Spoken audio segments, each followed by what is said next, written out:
Aujourd'hui, je ne saurais pas dire la date exacte. Mais le climat, la lumière, l'odeur dans l'air, tout me laissait penser que l'été venait de commencer. Ma journée avait débuté comme toutes les autres. Rien d'inhabituel, il était 17 heures. J'allais bientôt reprendre le chemin du retour. Je terminais quelques derniers préparatifs quand mon regard s'est figé. Au loin, un trait sombre. De la fumée, épaisse, qui montait droit vers le ciel. Une sourde panique m'envahit. Ma paranoïa a repris le dessus. Je ne réfléchissais plus, j'appliquais la règle. Fuir, masquer mes traces, mais surtout, rester discret. Je ne savais pas encore ce qui m'attendait. Seulement que quelque chose venait de changer. Ce soir, je ne dormirai pas en paix. Sans allumer le contact, j'ai poussé la voiture à la force de mes bras. Je devais la cacher, la mettre hors de vue. Je l'ai dissimulée derrière une vieille maison abandonnée, un peu en retrait de la route. Ça m'a pris du temps, bien plus que je ne l'aurais voulu. Mais je n'avais pas le choix. Ensuite, j'ai cherché un vélo. J'en garde toujours un pas loin, en cas de besoin. Je l'ai enfourché et j'ai pris la direction de la maison. Jamais par les grandes routes. Toujours par les chemins secondaires, les petits sentiers, les chemins de terre. À chaque croisement, à chaque passage à découvert, je m'arrêtais. Je posais le pied au sol, tendais l'oreille, balayais les alentours du regard. Rien, mais je n'étais pas tranquille pour autant. Il me faut normalement 15 minutes en voiture pour rentrer de là où j'étais. Et pourtant, cela faisait déjà 2 heures que je pédalais. Le cœur battant, l'œil aux aguets, la peur en embuscade. Quelque chose me disait que ce jour-là allait marquer un tournant. Je ne savais pas encore lequel. Je sors ma checklist, celle que j'ai écrite au cas où. En cas de contact, en cas de menace, en cas de doute. Je la connais par cœur, mais je la relis quand même. Ça me calme. Éteindre toutes les lumières, supprimer toute source de bruit, camoufler les panneaux solaires, relever les lignes, effacer les traces au bord de l'eau. Ne pas faire de feu. Fermer les volets, tout verrouiller. Je m'exécute. Je commence par couper l'électricité, je débranche tout ce qui pourrait faire du bruit. Je bâche les panneaux solaires comme prévu, un vieux filet de camouflage dessus, puis une bâche noire. Je vais jusqu'au bord du lac. Je retire mes lignes. Je passe un long moment à effacer mes traces dans la terre humide.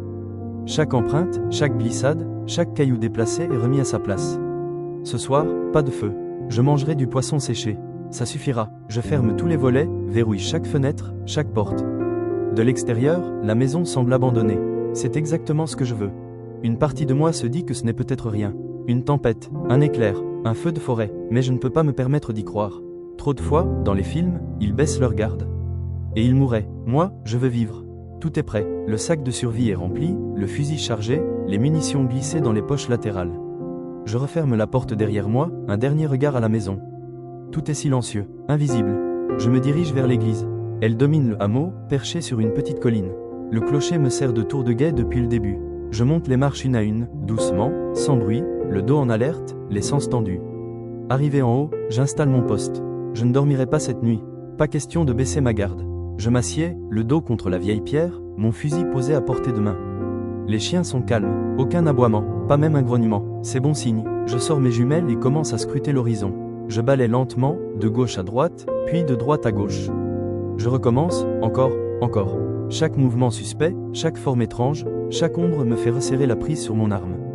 Mais pour l'instant, rien, pas un bruit, juste le vent dans les arbres, les derniers chants des oiseaux qui s'effacent avec la nuit. Le ciel est clair, les étoiles brillent. Je suis seul, mais je suis prêt.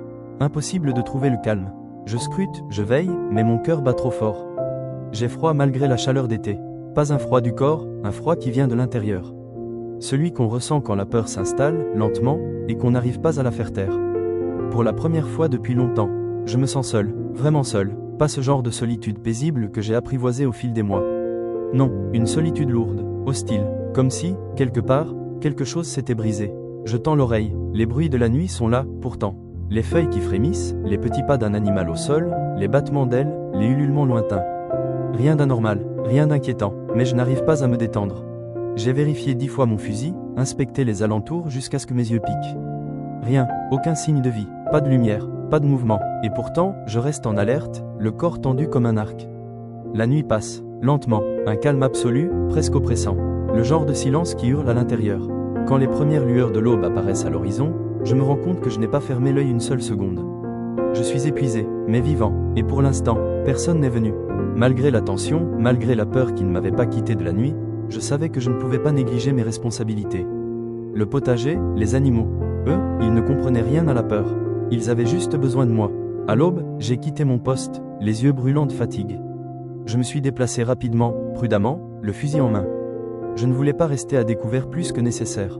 Le silence régnait encore, pesant, mais je m'efforçais de rester concentré. Une chose après l'autre. J'ai nourri les chiens, les chats, les poules, les lapins. Vérifier les clôtures, remplir les abreuvoirs, arroser les parcelles. Des gestes simples, mécaniques, presque rassurants dans cette incertitude. Une fois les tâches essentielles terminées, j'ai osé m'accorder un instant de répit. Je suis entré discrètement dans la maison, j'ai récupéré un petit réchaud, un paquet de café, et je suis remonté au sommet du clocher. Là-haut, le vent caressait mon visage. J'ai allumé le réchaud, doucement, comme un rituel. Et quand l'odeur du café chaud est venue me frôler les narines, un léger frisson m'a parcouru. Un instant d'humanité, au milieu du chaos. Je n'avais toujours aucune certitude sur ce que j'avais vu la veille. Mais j'étais prêt, attentif, et bien décidé à défendre ce que j'avais construit. Je m'accorde aussi une cigarette. J'en avais besoin. Avant, j'étais un gros fumeur. Un paquet par jour, parfois plus. Mais depuis que le monde avait changé, j'avais ralenti. Pas vraiment par choix, simplement parce que mon stress quotidien avait disparu. Plus de boulot, plus de métro, plus d'angoisse sociale. Juste moi, la nature, le silence. Mais là c'était différent. Je le sentais au fond de moi. Un nœud dans le ventre, une tension sourde que ni le calme du matin ni le café ne suffisaient à faire disparaître. Alors j'ai allumé. La première bouffée m'a brûlé la gorge, je n'étais plus habitué. Mais l'effet a été immédiat. Je me suis appuyé contre le mur de pierre, le regard perdu vers l'horizon. Je n'utilise plus les jumelles. Le soleil est déjà haut, et le moindre reflet sur les lentilles pourrait me trahir. Je scrute à l'œil nu, lentement, comme un chasseur. J'écoute plus que je ne regarde. Le moindre son inhabituel, la moindre variation dans le chant des oiseaux, dans l'attitude des chiens. Tout est encore calme.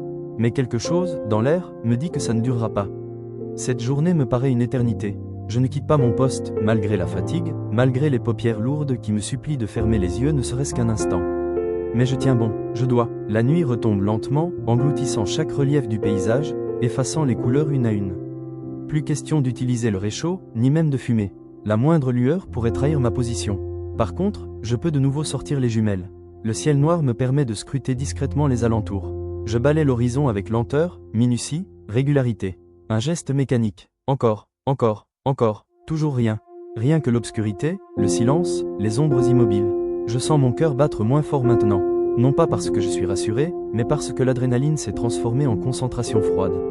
Je suis une sentinelle, une ombre perchée au sommet d'un clocher oublié. Si demain matin tout est encore calme, alors je baisserai un peu mon niveau de vigilance. Pas avant. Ce soir, je dois rester aux aguets. Jusqu'au bout. Parce que dans ce nouveau monde, une seule erreur peut être la dernière.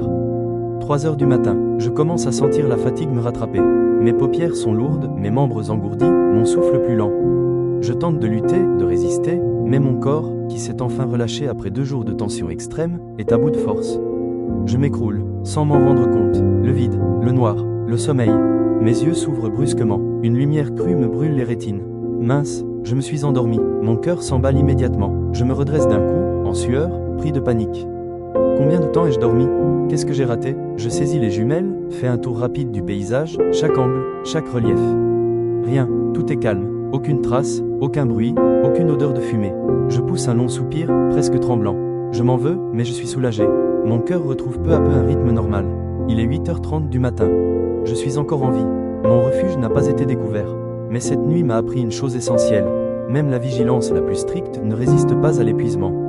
Aujourd'hui, j'ai décidé de reprendre mon rythme. Mais pas question de m'éloigner. Je reste autour de la maison, dans un périmètre que je connais par cœur, chaque arbre, chaque pierre, chaque bruit. Je garde l'œil vif, l'oreille aux aguets. Le matin, je m'occupe du potager, je vérifie les poulaillers, je change l'eau des lapins, je nourris les animaux. Les chiens, comme toujours, me rassurent. Ils sont calmes, silencieux, rien n'a perturbé leur instinct. L'après-midi, je reste au même endroit. Pas d'exploration aujourd'hui, pas de prise de risque. Juste la routine, le quotidien, cette bulle protectrice que je me suis construite. Je vérifie mes réserves, je nettoie mes outils, je prends soin de mon abri comme on prend soin d'un trésor. Et ainsi, plusieurs jours passent. Des jours simples, des jours calmes, pas de nouveaux signes de fumée, pas de bruit suspect, pas de traces étrangères. Mais je ne baisse pas la garde. Je sais que tout peut basculer en un instant.